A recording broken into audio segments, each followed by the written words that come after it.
प्रदेश की योगी सरकार में जमीन विवाद को लेकर के कई बार सरकार की किरकिरी हुई और जमीनी विवाद को लेकर के हत्या तक हुई। ऐसे में योगी सरकार के राजस्व विभाग के अधिकारियों की नाकामी और लापरवाही और मोटी रकम कर लेकर के दो पक्षों को लड़ाने का काम करते हैं।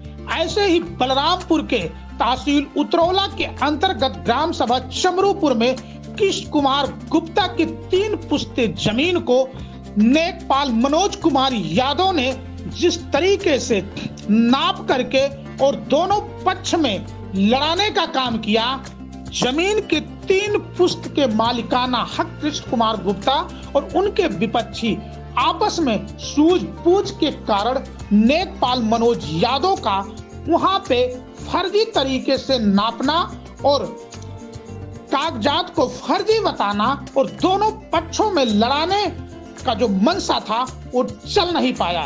कृष्ण कुमार गुप्ता का आरोप है कि नेकपाल मनोज कुमार यादव ने हमारे जमीन को फर्जी बताया, कागजात तक फर्जी बताया और गलत तरीके से नाप रहा था। कृष्ण कुमार गुप्ता का आरोप है कि नेकपाल मनोज कुमार यादव के ऊपर जिले की प्रशासन कड़ी से कड़ी कार्रवाई करे, क्योंकि जमीनी विवाद को लेकर योगी सरकार के कई बार इन्हीं नेकपालों के कारण सरकार की किरकिरी हुई है। ऐसे में नेकपाल मनोज कुमार यादव को पे सरकार और अधिकारी कार्रवाई करें। उत्तर प्रदेश में योगी के सरकार में जमीन विवाद को लेकर के कई बार सुर्खियों में आया और कई बार भारतीय जनता पार्टी की किरकिरी तक हुआ। जमीन विवाद को लेकर के हत्या तक भी हो गया। इसी को लेकर के उत्तर प्रदेश के मुख्यमंत्री योगी आदित्यनाथ ने अपने सभी अधिकारियों को सख्त निर्देश दिया कि जमीन विवाद में जितने भी मामले हैं उसे जल्दी से जल्दी सुलझाया जाए। ऐसे में समाचार भारत की टीम इस वक्त उतरौला के चमरूपुर में है और जमीनी विवाद को लेकर के हमारे साथ इस जो जमीन के मालिकाना हक हैं, इनके 2-3 पुश्ते से इस जमीन पे हक है, लेकिन योगी सरकार के जो अधिकारी हैं राजस्व विभाग के नेकपाल किस तरीके से इसको उलझा करके रख देते हैं कि दो पक्ष में भी मारपीट झगड़ा लड़ाई तक के नौबत आ जाते हैं। आखिर में इन नेकपालों को क्या मिलता है, जहां दूसरी तरफ कानून गो कहता है कि सही है और नेकपाल कहता है कि गलत है। तो आखिर में नेकपाल किसके साह पर ये सारी उपद्रव करता रहता है और योगी सरकार और भारतीय जनता पार्टी के सरकार को बदनाम करते रहते हैं। तो हमारे साथ हैं, क्या मामला है, आपको पीड़ित हैं? हमारा नाम कृष्ण कुमार गुप्ता है जी। और ये जो मैं मकान बना रहा हूँ, ये गाटा संख्या 173 में 30/31 बैनामा है हमारे पिताजी के नाम से, और जो और प्लाट हैं वो रजिस्टर वसीयतनामा हमारे पिताजी के मामा ने दिया था। अब इसको लेखपाल मनोज कुमार यादव इसको विवादित ढंग से बता रहे हैं और जो विपक्षीगण हैं हमारे ज़मीन पर ये अवैध कब्जा भूमाफिया के अंतर्गत करना चाह रहे थे। हम शासन और प्रशासन से ये अनुरोध करते हैं और लेखपाल महोदय को भी ये बता देना चाहते हैं कि देश हमारा कानून से चलता है, संविधान से चलता है और इस देश में कानून व्यवस्था अभी भी जिंदा है। हमें न्यायपालिका पर पूरा विश्वास है कि हमें न्याय जरूर मिलेगा। हमारे लेखपाल मनोज कुमार यादव ने विपक्षों से मिलकर मोटी रकम लेकर के मामले को उलझाया है। मैं शासन और प्रशासन से मांग करता हूं कि इनके खिलाफ सख्त से सख्त कार्रवाई हो।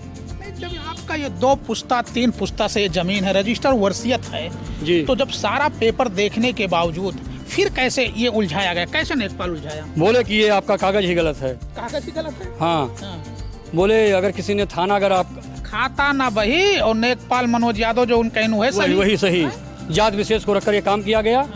और मैं शासन और प्रशासन से बार बार ये अनुरोध करता हूँ कि इनके खिलाफ सख्त से सख्त कार्रवाई हो, अन्यथा मैं परिवार सहित चमरूपुर बाजार से पलायन करने पर मजबूर हो जाऊंगा। अच्छा ये बताइए, ये जो जमीन आपकी है, आप ही मकान बना रहे हैं जी। ये जो कुआं है, ये पूरी जमीन किसका है? आप ही का है? हमारा ही है और हमारे बाबा ने इसको बनवाया है। ये मंदिर भी हमारे बाबा जी ने बनवाया है और मैं कृष्ण कुमार गुप्ता इस कुएं और इस मंदिर का निर्माण मैं पुनः कराऊंगा। तो अभी ये पूरी जमीन आप ही का है, तो फिर किस जमीन को लेकर विवाद हो रहा है? विवाद ये मामले को उलझाया गया। अच्छा। और जो विपक्षी थे वो जबरन ये भूमाफिया के अंतर्गत हमारे जमीन को कब्जा करना चाह रहे थे। अच्छा।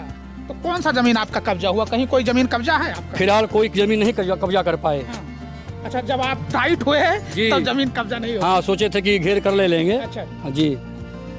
तो देख सकते हैं ये मनोज कुमार जो नेकपाल है किस तरीके से जमीनी विवाद को, जहां तक 2 पुस्ता से रजिस्टर वसीयत है, लेकिन मनोज यादव ने जिस तरीके से इस जमीन को उलझाने का काम किया, तो अगर इसको सूझबूझ के तरीके से अधिकारी और जमीन के मालिकाना और विपक्ष सूझबूझ में नहीं होते तो कहीं ना कहीं ये बड़ा घटना होता। लेकिन इससे साफ पता चलता है कि ये देख सकते हैं ये कुआं है और ये पूरी जमीनें हैं जिस पे ये मकान बन रहा है और अभी ईटा गिरा है, ये सारी जमीनें इन्हीं का है। और इन्हीं के जमीन को मनोज यादव जो नेकपाल है वो पूरी तरीके से कहीं ना कहीं संलिप्तता के कारण इसको घुमाने का काम कर रहा था, बचाने का काम कर रहा था और मोटी रकम लेने का प्रयास कर रहा था।